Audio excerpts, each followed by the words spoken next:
नमस्कार दोस्तों, मैं निखिल पंड्या आपका आध्यात्मिक दोस्त अपने YouTube चैनल में आप सभी का हार्दिक स्वागत करता हूँ।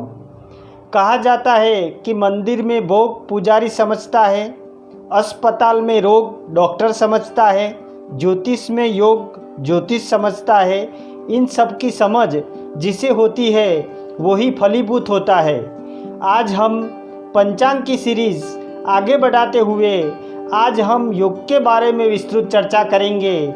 आज हम जानेंगे कि योग क्या है, योग कितने प्रकार के हैं, शुभ योग कौन सा है, अशुभ योग कौन सा है और किस योग के देवता की पूजा करने से क्या लाभ होता है और योग अनुसार व्यक्तित्व कैसे होता है, इसके बारे में हम विस्तृत चर्चा करेंगे।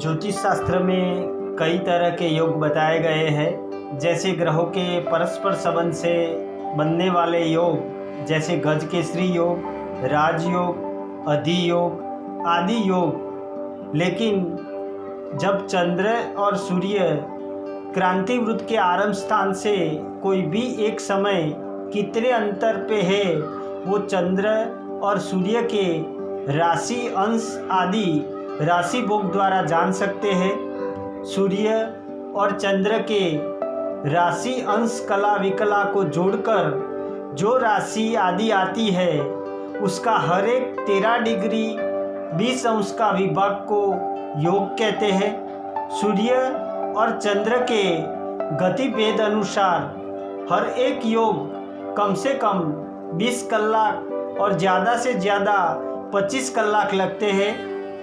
यानी कि सूर्य प्लस चंद्र डिवाइडेड बाय 13 कला 20 मिनट इज इक्वल टू योग। ज्योतिष शास्त्र में पंचांग से तिथि, वार, नक्षत्र, योग, करण के आधार पर मुहूर्तों का निर्धारण किया जाता है।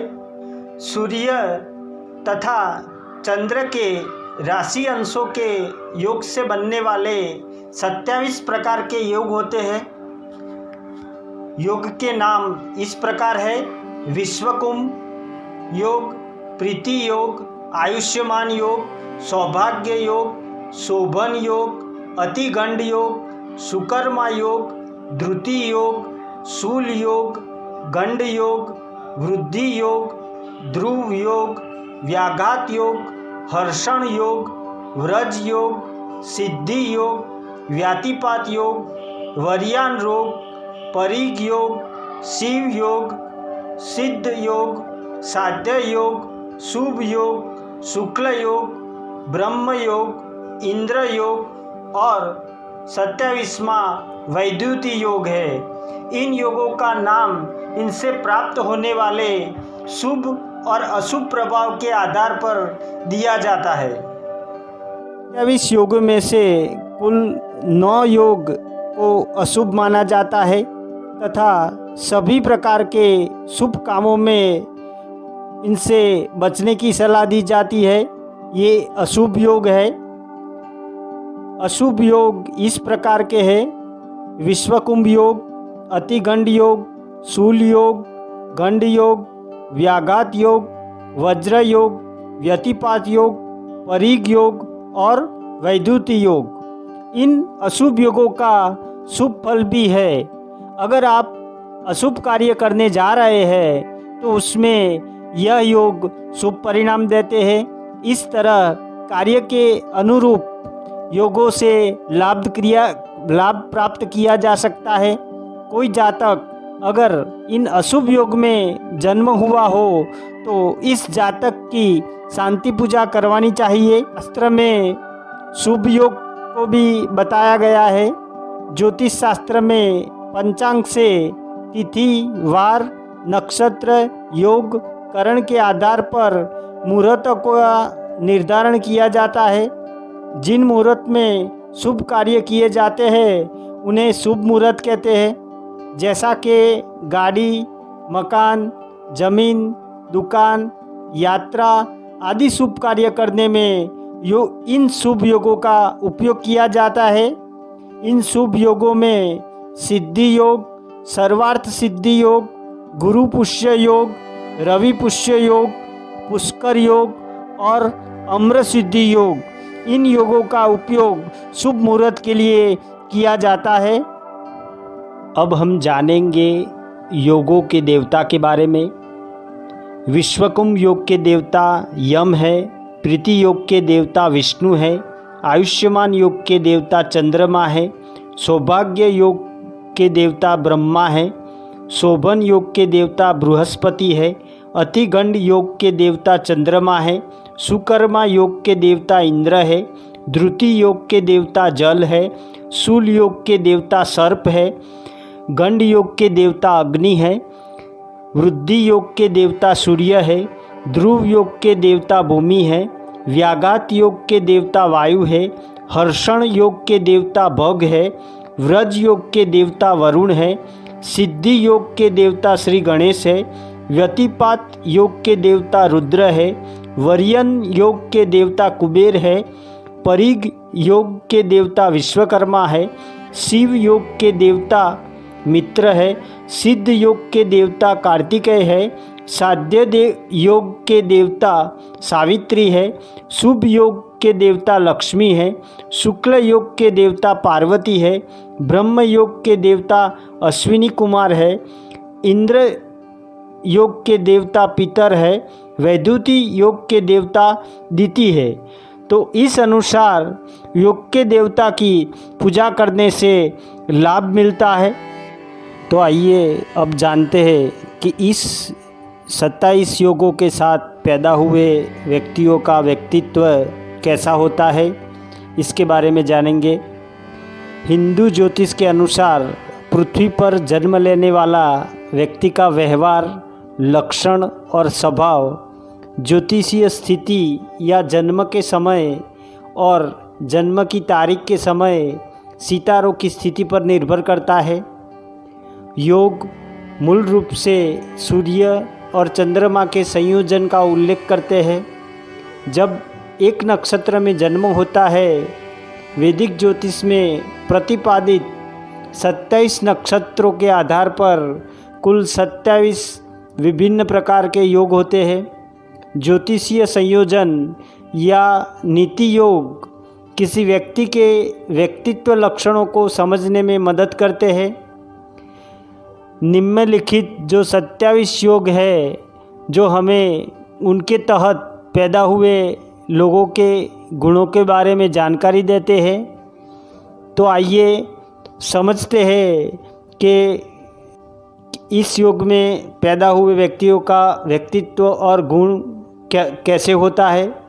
विश्वकुंभ योग। विश्वकुंभ, यदि आप विश्वकुंभ योग में जन्मे हैं तो विश्वकुंभ योग वाले व्यक्ति पारिवारिक होते हैं और एक आकर्षक उपस्थिति रखते हैं।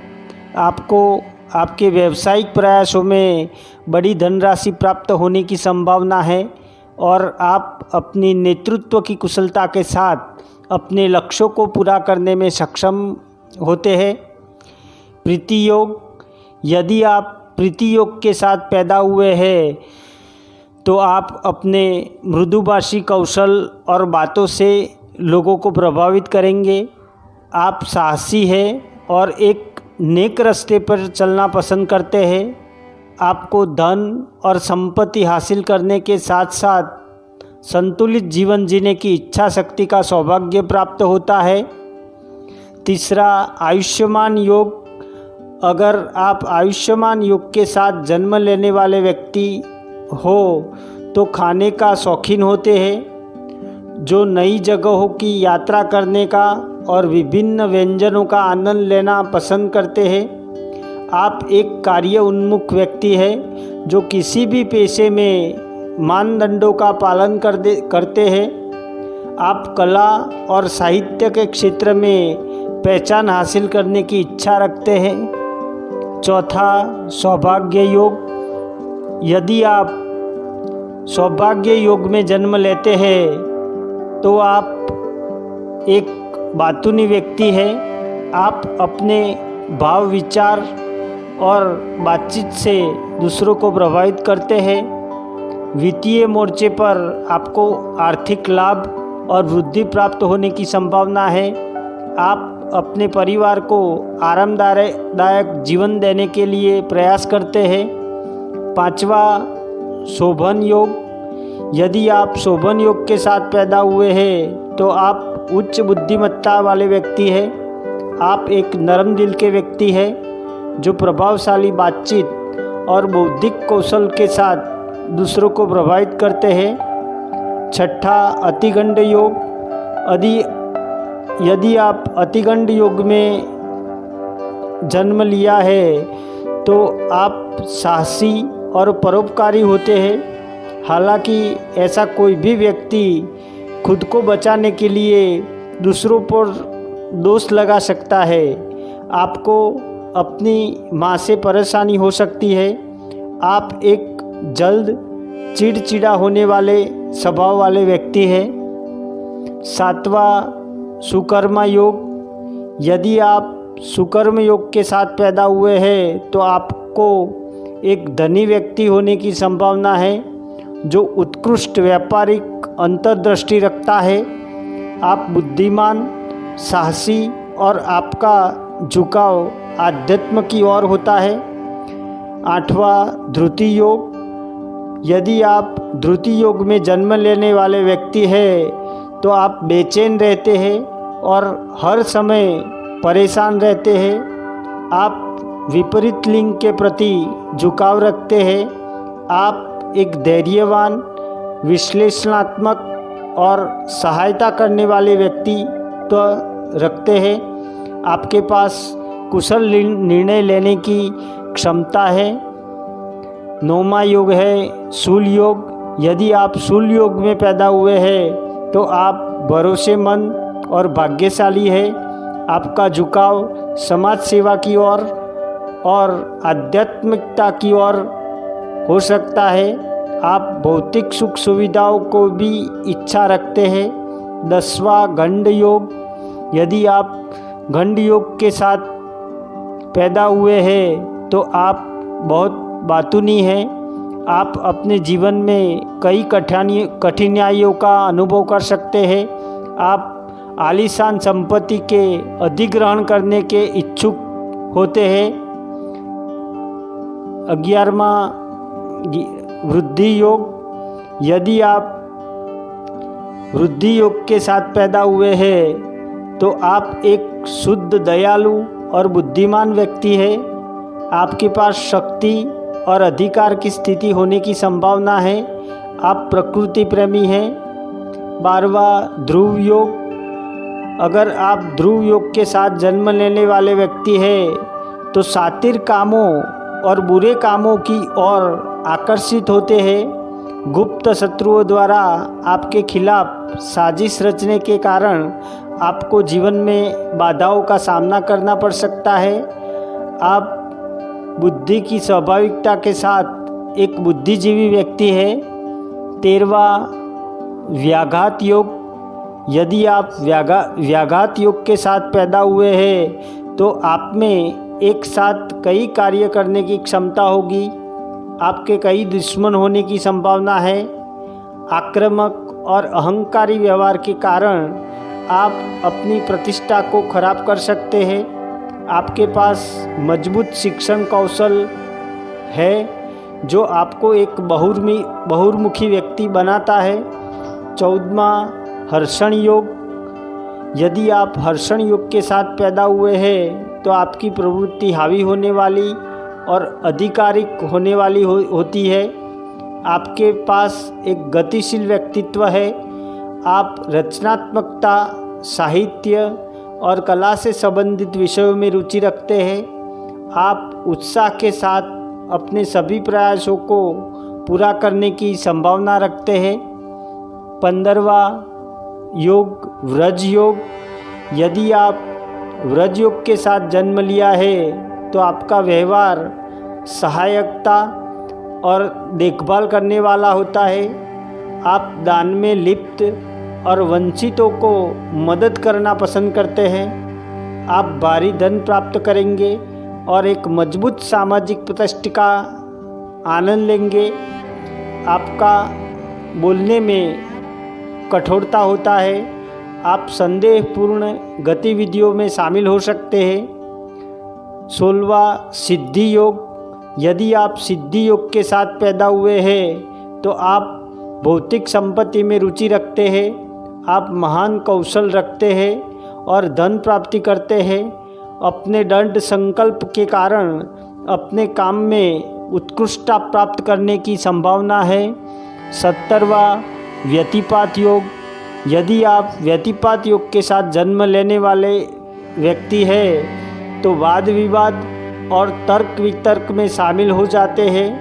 आप एक भव्य और असाधारण रूप से पैसा खर्च करने की प्रवृत्ति प्रदर्शित करते हैं। आप स्वभाव से अस्थिर, चिंतित और कठोर होंगे। 18वां वरयान योग। यदि आप वरयान योग के साथ पैदा हुए हैं तो आप अपने आसपास हर किसी को खुश करना पसंद करते हैं। लोग आमतौर पर आपके कौशल, ज्ञान और धन की प्रशंसा करते हैं। आप अपने शानदार व्यक्तित्व के साथ दूसरों को मोहित करते हैं। आप संगीत और कला में रुचि रखते हैं। 19वां योग परिग योग है। यदि आप परिग योग के साथ पैदा हुए हैं तो आप ज्ञानी हैं और कई विषयों में निपुण हैं। आपके गलत और खराब व्यवहार के कारण आपको बाधाओं का सामना करना पड़ सकता है। आप यात्रा करने के शौकीन हैं और नई जगहों पर जाना और नए रास्ते तलाश करना आपको पसंद होता है। 20वां शिव योग। यदि आप शिव योग के साथ पैदा हुए हैं तो आप एक दयालु और सच्चे व्यक्ति हैं। आप लोगों को कल्याण चाहते हैं। आप मानवता की सेवा करना और ज़रूरतमंदों की सहायता करना पसंद करते हैं। आपका आध्यात्मिकता की ओर झुकाव है और परंपराओं और अनुष्ठानों में दृढ़ विश्वास है। 21वां योग सिद्ध योग। यदि आप सिद्ध योग वाले व्यक्ति हैं तो दूसरों को परामर्श सेवाएं प्रदान करने में अच्छे होते हैं। आप एक अच्छे कानूनी और संबंध सलाहकार प्रतीत होते हैं। आपका धर्म के प्रति झुकाव है और ईश्वर में अटूट विश्वास भी होता है। 22वां साध्य योग। यदि आप साध्य योग के साथ पैदा हुए हैं तो आप एक मेहनती, कूटनीतिक और दृढ़ निश्चयी व्यक्ति हैं। आप अपने कर्मों में विश्वास रखते हैं और आपको भारी वित्तीय लाभ प्राप्त होने और सामाजिक मान्यता प्राप्त होने की संभावना है। 23वां शुभ योग। यदि आप शुभ योग के साथ पैदा हुए हैं तो आप स्वभाव से सच्चे, नरम दिल वाले और नरम स्वभाव वाले व्यक्ति हैं। आप अपने सिद्धांतों के साथ जीवन जीते हैं। आप अपनी जिम्मेदारी के रूप में अपने द्वारा किए गए कामों को पूरा करने में बहुत प्रयास करते हैं। आप आध्यात्मिक भाग्यशाली है और आपके पास विशाल संपत्ति होती है। 24वां शुक्ल योग। यदि आप शुक्ल योग के साथ पैदा हुए हैं तो आप वफादार और बौद्धिक व्यक्ति हैं। आपको हिंदू वेदों के बारे में जानने की लालसा होती है। आप स्वभाव से रचनात्मक और कलात्मक होते हैं। आप साहसी हैं और उच्च शिक्षा के प्रति झुकाव रखते हैं। 25वां ब्रह्म योग। यदि आप ब्रह्म योग में पैदा हुए हैं तो आप बहादुर और साहसिक कार्य करने वाले होते हैं। आप आध्यात्मिक पुस्तकों में रुचि रखने वाले धार्मिक व्यक्ति हैं। आप पवित्र शिक्षाओं और धार्मिक शास्त्रों में विश्वास रखते हैं। 26वां इंद्र योग। यदि आप इंद्र योग के साथ पैदा हुए हैं तो आप एक देखभाल करने वाले व्यक्ति हैं। आप मापदंडों के अनुसार काम करते हैं और जीवन में एक धार्मिक दृष्टिकोण के साथ आगे बढ़ते हैं। आपके पास भरपूर नेतृत्व कौशल है और आपके कार्यों में उत्कृष्टता प्राप्त करने की भी संभावना है। 27वां योग वैधृति योग है। यदि आप वैधृति योग के साथ पैदा हुए हैं तो आप एक गतिशील, बहुमुखी होने के साथ एक अप्रत्याशित व्यक्तित्व रखते हैं। आपको अपना काम पूरा करने में कठिनाइयों का सामना करना पड़ सकता है। आपके पास हंसमुख स्वभाव होने की संभावना है, लेकिन फिर भी सामाजिक पहचान प्राप्त करने में आप असमर्थ होते हैं। अधिक जानकारी के लिए मेरे आने वाले वीडियो को देखते रहिए और उसे लाइक करें, शेयर करें और सब्सक्राइब करें और बेल आइकन को प्रेस करना मत भूलिए, जिससे कि आपको हमारे नए वीडियो की नोटिफिकेशन मिलती रहे। आप सबका खूब खूब आभार, धन्यवाद।